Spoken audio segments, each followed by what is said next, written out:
La la la la la. La la la la la la. August 18th, Saturday. This is like that special moment right in the beginning of the end of the summer, where a week from now it'll be August 25th, and people who have been on vacation are going to be coming back, all that back to school, back to work stuff. And right now on the 18th is like really the last weekend. Not that people won't be away on vacation next week either, but a lot of them will be coming back. This is the last weekend in which people are really away, and it really is quiet. And there's these crickets out. Last night, the electricity in the building went out for a few minutes, and I think it was a few. Actually, I think it was a few minutes. I can't tell. I can't actually tell because I was asleep, and I don't have a electrical wall. I have a battery little clock, but I don't have an electrical wall clock, which the kind I have a digital clock. So when the electricity comes back on, it just blinks at 0. So you don't know how long it's been off. If you had a regular clock with hands that's run by electricity on the wall that plugs in, then you'd be able to see how long the electricity was off. But I don't have that, so I don't actually know. It probably was just 3 or 4 minutes, but I don't actually know exactly how long. Anyhow, the funny thing was that I woke up and all the noise of the air conditioners from outside and the computer and my fans was all quiet, so there was just a little bit of a water dripping outside. But the thing is, the crickets are very loud here each night, and I think when the when I got like the lights outside, I don't know if I didn't check to see if it was like the whole neighborhood or just my building. It might have been the whole neighborhood, and it's like I don't remember the crickets being chirping when I woke up. Maybe they were and I wasn't noticing because I was noticing all the other quiet, and I was noticing the lights being off and all that. But I think that when the electricity went out and all the noise and lights went out, I think the crickets just stopped. I think they were like taken by surprise. So I'm not sure about that. I really don't know. But I remember waking up and hearing just one little bit of some water dripping outside. Ordinarily I wouldn't have heard that because there's air conditioners and fans going. And I think I would have noticed the drip drip plus the crickets, and all I remembered noticing was the drip drip and no crickets. The crickets are so loud I can hear them here when the air conditioners and fans are running. And anyhow, that's it. This is that moment of sort of peaceful serenity relative when it's people are just on vacation and you're home. You're not on vacation or so, but that just means you are on vacation because you're on vacation from half your neighbors and half the people around, and it's nice and quiet. Ramble, ramble, ramble. So what I'm doing on this quiet Saturday, heart of the vacation quietness time, is what I always do. I'm watching videos, I'm listening to people, listening to these self-help people. And it's odd because there's people who tell you, how your attitudes and your thoughts determine your life and your health, and people can cure cancer with a genuinely positive attitude toward yourself and getting rid of negativity. And on the other hand,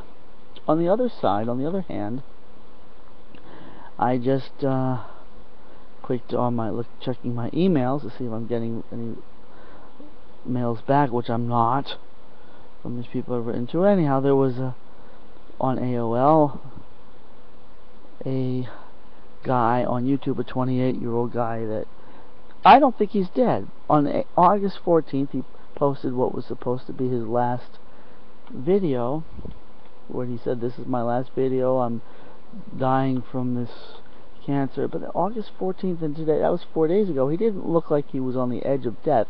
He did say he was in pain, but he didn't look like he was gasping his last breath. Here it is. It's called Eric's Confession Final. Donate to Life is the name of the channel. And givetolife.org. The article made it sort of gave the impression that it was his final video because he had like died. But I don't get the impression that he's dead. Nor from the article. But maybe he was. It says, "Eric, we will miss you, my friend, and just promise me something okay if you get past this." See, he's not dead yet. He's not dead yet. That's the top comment. "If you get past this, you better make more videos. We would love to see you again. I am just so sad this is the last time we will see you. There's just so much happiness I see in you, and I hope in your you apostrophe RE family is okay. I wish a peaceful 2 L's sleep to you and your, again, you apostrophe RE wife. I hope she will be okay and not do anything to harm herself." And the person writing this, their name is Nitro Pistol. From Malaysia, age 20. I don't know, what a great way to put ideas into people's heads. So the guy's 28 years old, and anyhow, the point is, he's in this video, he's saying how he's in tears. He says, "I'm in great pain. I've got cancer through 96% of my body," or something. And he says the doctors have told him that there's nothing more that they can do. They've done everything they can do. And yet, here he is on YouTube, and there's so many videos on YouTube of people saying, "Listen, you can't heal yourself but not by the traditional scientific medical association prescriptions of chemotherapy and all of that, the chemotherapy and the medications."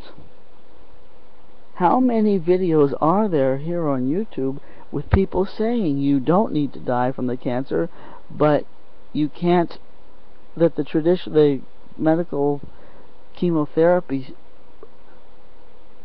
form of treatment will kill you? So here's this guy crying. He says, "I'm in such pain. I've got cancer through 96% of my body, and there's nothing more that can be done." First of all, what's he got to lose at that point? He just said that the doctors have written him off and said there's nothing that can be done for him. He's gonna kick the bucket soon. That's what they've told him, and there's no hope, and just give up and accept that you're gonna die.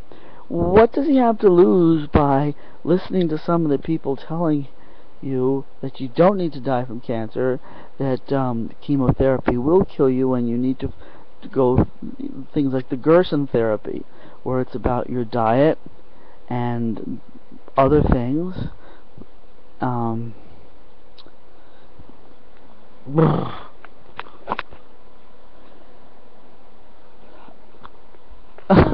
It's like, what does he have to lose by saying, "You know what, I'm going to try one of these alternatives. I'm going to try the Gerson therapy," because otherwise they've already told me, the medical profession has already told me that I'm already dead as far as they're concerned. They've written me off.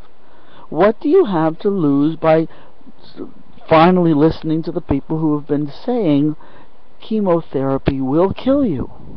And people say, "Oh no, that's just crazy, conspiracy, hippie cookie, new age bullshit. Oh no, chemotherapy is the thing that..." Well, it's clear from watching this guy, at least this Eric guy, that at best the chemotherapy, if it has been any benefit to him at all, has only managed to postpone, at best, postpone the date of his death, but not cure his cancer. And the chances are that the people that are critics of chemotherapy are probably more right than wrong. when they say that the chemotherapy, Leonard Coldwell says, the chemotherapy will kill you. It is designed to kill your cells, and that the theory behind it, the premise behind chemotherapy, is that if you kill all the cells in your body, that the healthy cells will grow back quicker, and the unhealthy cells won't grow back as quickly. But in fact, it works the opposite way. It's the cancer cells are the ones that are such rapid is resistant. Basically, the cancer cells are the ones that are more resistant. It's like when you try to poison insects, and if the more you put out those pesticides, the more you encourage the minority that of the insects who develop an immunity to those poisons. It only makes those pesticides less effective, more ineffective, more useless and futile in the future the more you use. It's the same thing like anything. If you take too much if you keep taking too much aspirin to try to cure your headaches, then it becomes less effective to you. So then next time you have a headache, taking 2 aspirins isn't enough. You have to, because you get an adjustment. You get an accustomed. Your body gets accustomed and needs higher doses. And it's the same thing with the pesticides.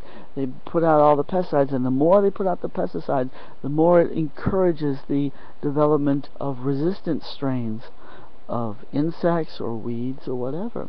And it seems to me that the cancerous cells are those precisely the resistant strains of the cells of your body, that the more you try to kill them off through irradiation, the more you actually make the radiation ineffective, because what you're doing is killing off the healthy cells and encouraging the development of the resistant strains of cells, which is your cancerous tumors.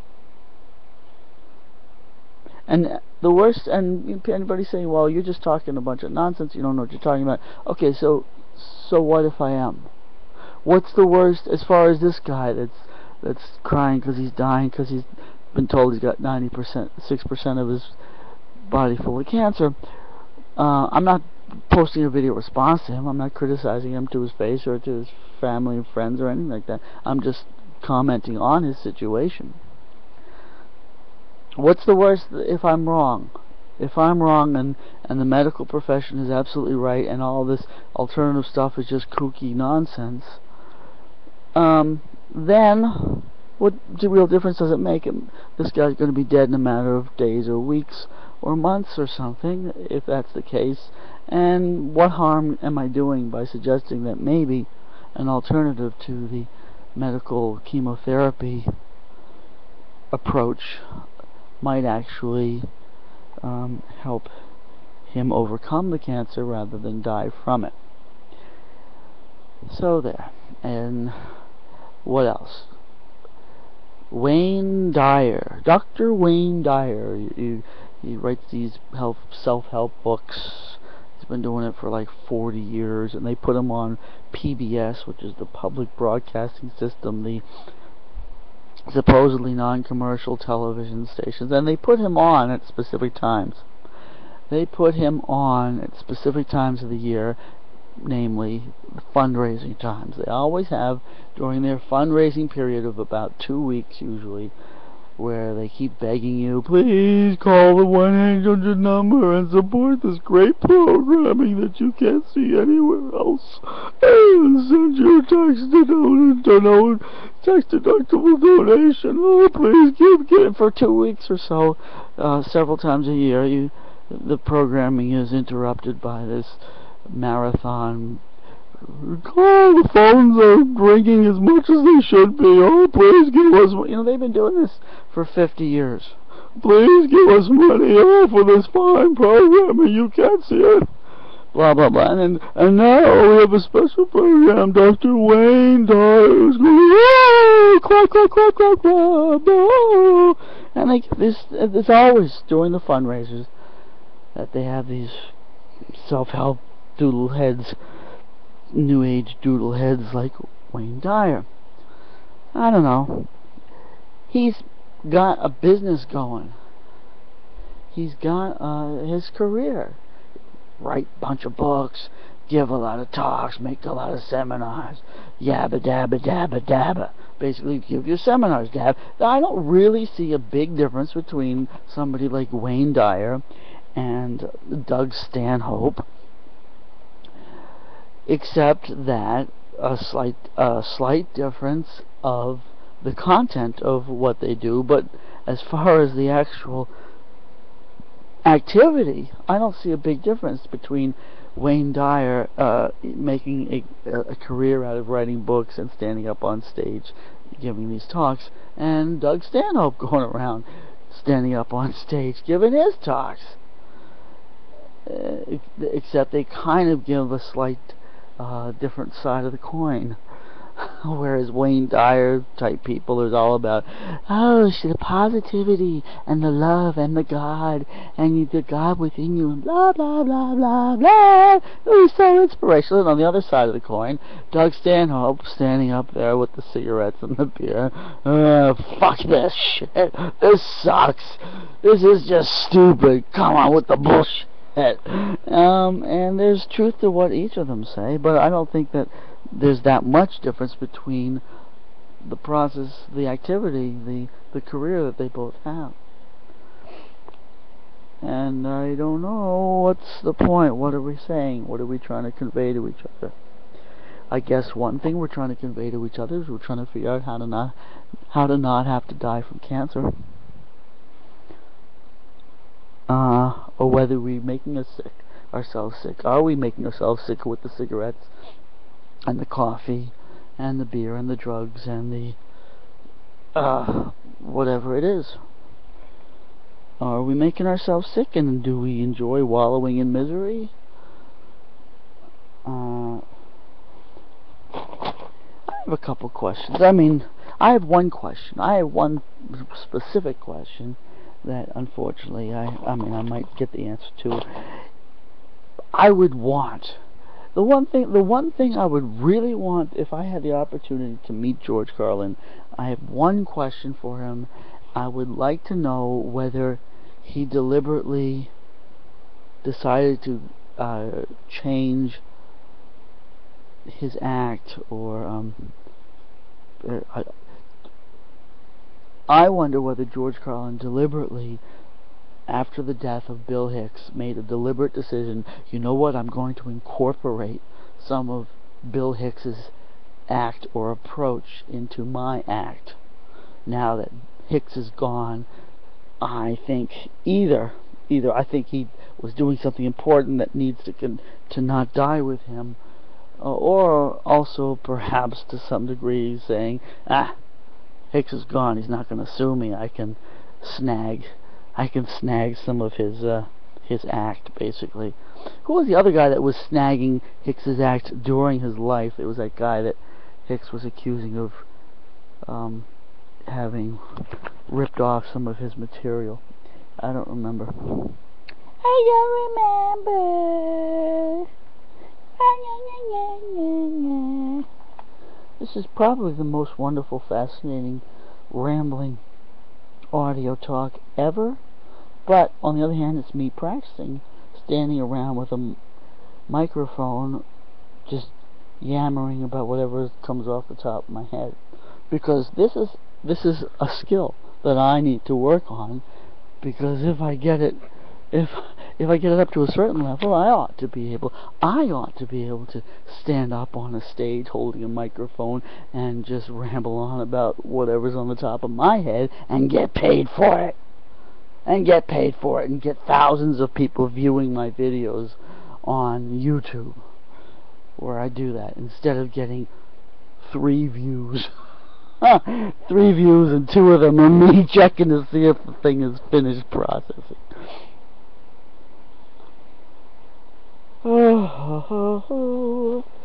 So this is me. I'm not just aimlessly yammering into a microphone. Oh no, no, no. What I'm doing is practicing a valuable career skill. That's what I'm doing. I'm practicing a career skill. I'm training myself to stand with the microphone and go, yeah, blah, blah, blah, blah, blah. Because one day I'm gonna fucking get paid for doing it. That's my dream. That is my impossible dream. You dream the ridiculous dream. I think that I better stop.